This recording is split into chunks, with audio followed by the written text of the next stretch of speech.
সবচেয়ে বড় নিয়ামত, নিয়ামতুল উজমা, সবচেয়ে বড় নিয়ামতের চেয়ে বড় কোনো নিয়ামত আর নাই।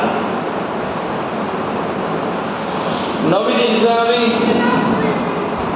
দলিল করুন সাহাবী হযরত আনাস ইবনে মালিক রাদিয়াল্লাহু তাআলা আনহু ارشاد করেন وعن انس قال قال رسول الله صلى الله عليه وسلم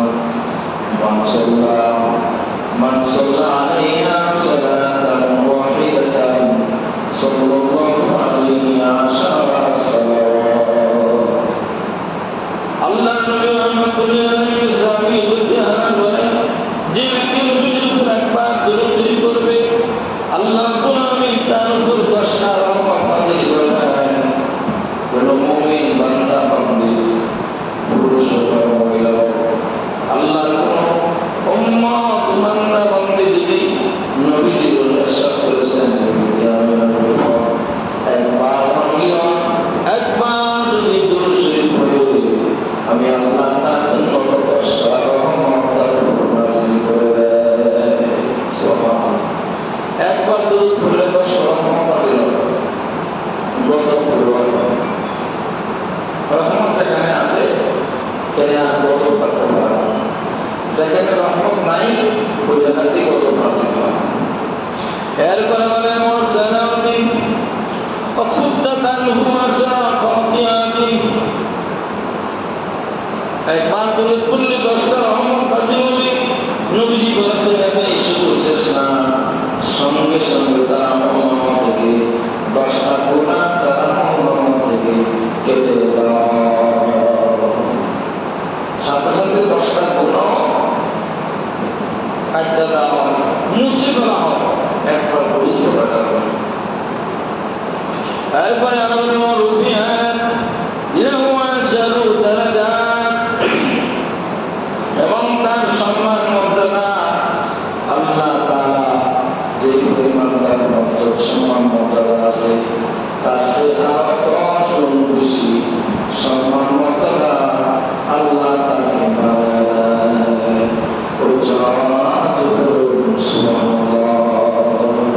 তাহলে একবার দরুদ শুরু করলে এই হাদিস অনুযায়ী 30টা লাভ। প্রথমে হচ্ছে 10টা রহমত নাযিল করবে, 2 নম্বর হচ্ছে 10টা গুনাহ আমল থেকে মাইনাস করে দেবে, মিটাইয়া দেবে। 3 নম্বর হচ্ছে 10 গুণ বেশি সম্মান মর্যাদা আল্লাহ তাআলা তাকে বাড়ায় দেবে। সুবহানাল্লাহ। তাহলে দরুদ পড়লাম একবার আর লাভ হলো কত? 30টা। 10টা রহমত নাযিল, 10টা গুনাহ মাফ, 10 মর্যাদা বৃদ্ধি। এই হাদিসে আছে সহিহ নাসাই শরীফ।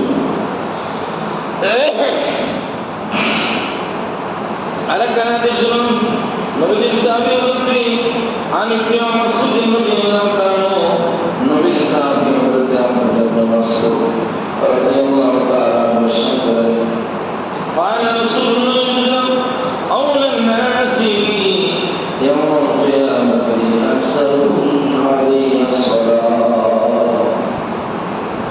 আব্দুল্লাহ ইবনে মাসউদ নবীজি সাহাবী তিনি আশা করেন, আমি আব্দুল্লাহ ইবনে মাসউদের কাছ থেকে শুনছি আমার নবী বলেছেন কিয়ামতের দিন যখন ছেলের বাবা পৌঁছে দিবে না, বাবা ছেলে পৌঁছে দিবে না, ভাই ভাই পৌঁছে দিবে না, কেউ কারো উপকার করতে পারবে না, কেউ কারো জন্য আদায় আসবে না, সবাই বলবে আল্লাহ নবী রাহমাতুল্লাহ আলাইহি বলেন কিয়ামতের ময়দানে আমার উম্মতের মধ্যে আমার কাছে সবচেয়ে বেশি কাছে আমার ওই উম্মত আমার কাছে থাকবে যে সবচেয়ে বেশি আমি নবুয়ত স্বীকার করবে। কিয়ামতের দিন আমার কাছে আমার উম্মতের মধ্যে আমার একদম নিকটবর্তী তারাই হবে যারা সবচেয়ে বেশি দরুদ শরীফ পাঠ করে। সুবহানাল্লাহ। কিয়ামতের দিন নবীর কাছে থাকতে গেলে বেশি বেশি করে কি করতে হবে? দরুদ শরীফ পড়তে হবে। কারণ দরুদ হচ্ছে একটা ইবাদত। রাহমাতুল্লাহ আলাইহি আরো ইরশাদ করেছেন হযরত ইবনে মাসউদ বলতে বলেন قال رسول الله صلى الله عليه وسلم إن لله ملائكة سيحين في الأرض يبلغني من أمتي السلام ইবনে মাসউদ থেকে বর্ণিত একটা হাদিস তিনি বলেন নবী ইরশাদ করেছেন আল্লাহ রাব্বুল আলামিন এমন ফেরেশতা পৃথিবীতে নিয়োজিত করে রেখে দিয়েছেন সারা পৃথিবী তারা ভ্রমণ করে সারা পৃথিবীতে তারা ঘোরাফেরা করে কোন জায়গায় কোন স্থানে কোথায় কি অবস্থায় বসে আমার উম্মতের মধ্যে যারা আমি নবীর উপর শুরু করে তারা সকল মানুষের ভাগ্যরা তুলে ধরি আমি নবীর কাছে পৌঁছায় দেয়া সুবহানাল্লাহ যে আল্লাহ তারা পৃথিবীতে এমন কিছু ফেরেশতা নিয়োজিত করে রেখেছেন তারা পৃথিবীর সমস্ত মানুষের দূরগুলি আমি নবীর কাছে নিয়ে পৌঁছাই বলে আল্লাহ হাবিব বাংলাদেশ থেকে অমুক জায়গা থেকে অমুক তোমার অমুক তার নাম অমুক তার বাবার নাম অমুক আপনার দরুদ বসে আপনাকে সালাম দিচ্ছে এইভাবে ফেরেশতারা নিয়ে নবীর কাছে দরুদ পৌঁছায় দেওয়া আরেকটা হাদিস দালাইলুল খায়রাতের মধ্যে 36 পৃষ্ঠা আছে যে নবীজি বলেন এমন ফেরেশতা আল্লাহ নিয়োজিত করে রেখেছে সমস্ত মানুষের দূরদূরি আমি নবীর কাছে এক করে পৌঁছায় দেয় তার নাম তার বাবার নাম সহ কোন জায়গায় কোন অবস্থা থেকে দরুদ শুরু করছে সেটাও তার মহাজিকে বলে দেয় এখন প্রশ্ন হতে পারে তাহলে নবীকে আমরা দরুদ করলে নবী শুনেন না এই হাদিসের উপর ভিত্তি করে রাখছেন মানুষ আমরা দরুদ করলে নবী সরাসরি শুনে না নবীর কাছে নিয়ে দরুদ পৌঁছায় দিলে নবী শুনে পৌঁছানো ছাড়া নবী উম্মতের দরুদ শুনতে পান না এক করে বলে যে নবী আমাদের দরুদ সরাসরি কান দিয়ে শুনে না ফেরেশতারা নিয়ে কি করে পৌঁছায়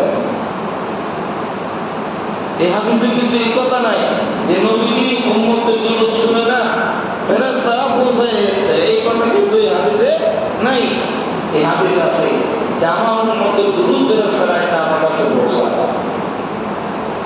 কিন্তু এই কথা নাই যে আমি তো শুনি না ফেরেশতারা এটা পৌঁছায় এবার আসেন বড় একটা হাদিস দালালুল খায়রাত আল্লামা ইবনে ইমাম সাদরী রাহমাতুল্লাহ আলাইহি অনেকগুলো মুহাদ্দিস ছিলেন অনেকগুলো মুফতি ছিলেন এবং পড়াশোনা করেছেন আল্লামা সাদরী রাহমাতুল্লাহ আলাইহি এখানে কিতাব করেছেন দালালুল খায়রাত কল্যাণের দলিল প্রমাণ এই কিতাবের 36 পৃষ্ঠার মধ্যে একটা হাদিস আছে কোন একজন ব্যক্তি নবীকে জিজ্ঞাসা করলেন وقيل لرسول الله صلى الله عليه وسلم এখন একজন ব্যক্তি আপনি আমার নবীকে জিজ্ঞাসা করলেন ইয়া রাসূলুল্লাহ ইয়া হাবিবাল্লাহ আরাইতা সালাতাল মুসাল্লি আলাইকা মিম্মান ওয়াফাকা নবীজি বলো আপনি যখন দুনিয়া থেকে চলে যাবে চলে যাওয়ার পরে আপনার উম্মতের যখন আপনার দরুদ শরীফ পড়বে আপনাকে সালাম দিবে আপনি কি আপনার উম্মতের দরুদ ও সালাম কি শুনতে পাবেন আপনার ইন্তিকাল হবে আপনার উম্মত যখন আপনার দরুদ শরীফ পড়বে তাহলে আপনি কি সেই দরুদের আওয়াজ শুনবেন আপনার কাছে বলবে রাহমাতুল লিল আলামিন শুকরি ওয়া মান ইয়াতি বাদাকা ওয়া মা আউলা ইন্দাকা আপনার পরে পৃথিবীর চতুর্পাশ থেকে আপনার উম্মত গন্ধ সেটাও কি আপনি শুনতে পাবেন সেটাও কি আপনার কাছে পৌঁছানো হবে রাহমাতুল লিল আলামিন কত সুন্দর করে ইরশাদ করেছেন فقال أسمع صلاة أهل محبتي وأعرف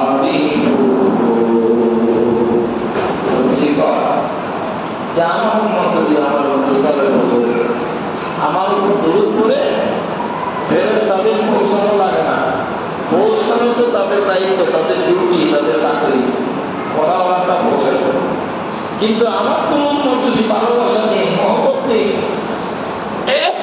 আমার প্রেম মহব্বত নেই, যদি আমি নবীর উপর দরুদ করে আমাকে সালাম দেয়, তাহলে আমি নবীজি নিজ কান মুবারক দ্বারা, আমার নিজের কান দ্বারা বিলা ওয়াসিতাতে, কোনো মাধ্যম ছাড়া সরাসরি আমার উম্মতের মহব্বতের সাথে দুরুদের আওয়াজগুলি আমি নবী শুনি। শুধু শুনতে পাই তাই না, ও আরিফুহুম, আমি তাদেরকে ভালো করে চিনি এবং জানি। যেরকম সুবহানাল্লাহ, এই হাদিস দ্বারা কি লাগে? ফেরেশতারা পৌঁছায় দেন, এটাও ঠিক। ফেরেশতারা পৌঁছায় ছাড়াও নবীজি দুরূদ শরীফ পড়েন, এটাও ঠিক। এটা আমরা আজকের দুরূদ শরীফ থেকে এখানে পড়লাম। নবীজি ফেরেশতাদের মাধ্যমেও শুনছেন, আর আল্লাহ এমন ক্ষমতা দিয়েছেন ফেরেশতাদের শোনা ছাড়াও নবীজির নিজ কান মুবারক দ্বারা উম্মতের দুরূদ শরীফ শুনতে পান। এটা মুসলমানদের হকপন্থীদের আকিদা। বিজ্ঞান মোবাইল বানাইছে, এই মোবাইল দ্বারা অনেক পৃথিবীর যে কোনো জায়গার মানুষ থাকে, সেখানে তার আওয়াজ শোনা যায়, তারা দেখা যায়। বিজ্ঞানীদের মাথা ব্রেন দিয়া আবিষ্কার করছে। আল্লাহ তারা আপনি আমার নবীর কানের মধ্যে এমন খবর দিছে না যে পৃথিবীর যে কোনো জায়গার আওয়াজ নবীর কান দিয়ে শুনলেন, এই খবর কি নবীকে দেন নাই? অবশ্যই দিয়েছে। এই জন্য নবী কয়, আমার উম্মত যদি আমাকে ভালোবেসে মহব্বত করে আমাকে আমার দুরূদ করে আর আমার সালাম দেয়, আমি তাদের সালাম স্বরূপ নিজ কান দ্বারা শুনি এবং তাদেরকে ভালো করে আমি তাদেরকে জানি এবং চিনি। এই জন্যই মহানায়িকারা বলছেন, দুরূদ পড়ার সময় খুব মনোযোগ সহকারে একাগ্রতার সাথে এমন নিয়তে পড়তে হবে যেন মনে করতে হবে আমার দুরূদ নবীজি নিজ কান দ্বারা শুনতেছেন আর আমি নবীর কাছে উপস্থিত হয়ে আমি দুরূদ শরীফ পড়তেছি। এইরকম মানসিকতা নিয়ে এই দুরূদ শরীফ পড়তে হবে। খামখেয়ালি করে দুরূদ শরীফ পড়লে সেই দুরূদ কবুল হবে। আরেকটা হাদিস তিরমিজি শরীফের মধ্যে হাদিসখানে বর্ণিত আছে, নবীজির সাহাবী হযরত উবাই ইবনে কাব রাদিয়াল্লাহু তাআলা আনহু বলেন, قال قلت يا رسول الله إني أكثر الصلاة عليك فكم أجعل لك من صلاتي। নবীজি সাহাবী উবাই ইবনে কাব রাদিয়াল্লাহু তাআলা আনহু তিনি কয়, আমি একদিন নবীজিকে জিজ্ঞাসা করলাম, নবী গো, নবীজি আমি আপনার উপর বেশি বেশি দরুদ শরীফ পাঠ করি, দরুদ পড়ি, দরুদ পড়তে মজা লাগে। ওগো আল্লাহ নবী, আমি জানতে চাই 24 ঘন্টার মধ্যে কতটুকু সময় পরিমাণ আপনার উপর দরুদ শরীফ পড়ব, আপনি নবী আমাকে সেটা নির্ধারণ করে দেয়। ইয়া রাসূলুল্লাহ, আমি দরুদ শরীফ পড়ি আপনার উপর এমনি আকসার সালাত আলাইহি, বেশি পরিমাণে পড়ি, তো আপনি আমাকে বলে দেন আমি 24 ঘন্টার মধ্যে কতটুকু সময় আমি দরুদ শরীফ পড়ব। এবার আল্লাহ সুবহানাহু বললেন, ওয়াকালা মা শিতা, নবী আজ্ঞা করে তুমি আমার উপর দরুদ শরীফ পড়ো, ভালো কথা, তবে কি পরিমাণ পড়বে? তোমার মনে যে পরিমাণ মনে চায়, যতটুকু সময় তোমার মনে চায় ততটুকু পরিমাণ তুমি দরুদ পড়বে। এই কথা বলার পরে হযরত উবাই ইবনে কাব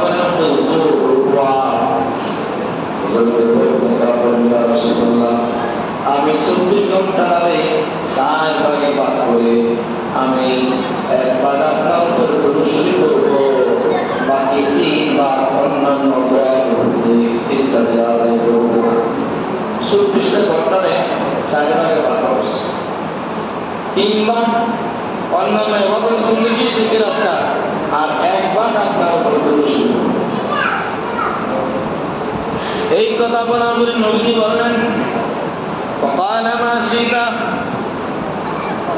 তোমার ইচ্ছা তুমি যদি 24 ঘন্টাকে 4 ভাগে ভাগ করে যদি তিন ভাগ বাদ দিয়ে এক ভাগ সময় এমন দরুদ পড়ো, এরকম মাসে তা তোমার ইচ্ছা তোমার মনে চাইলে করতে পারো।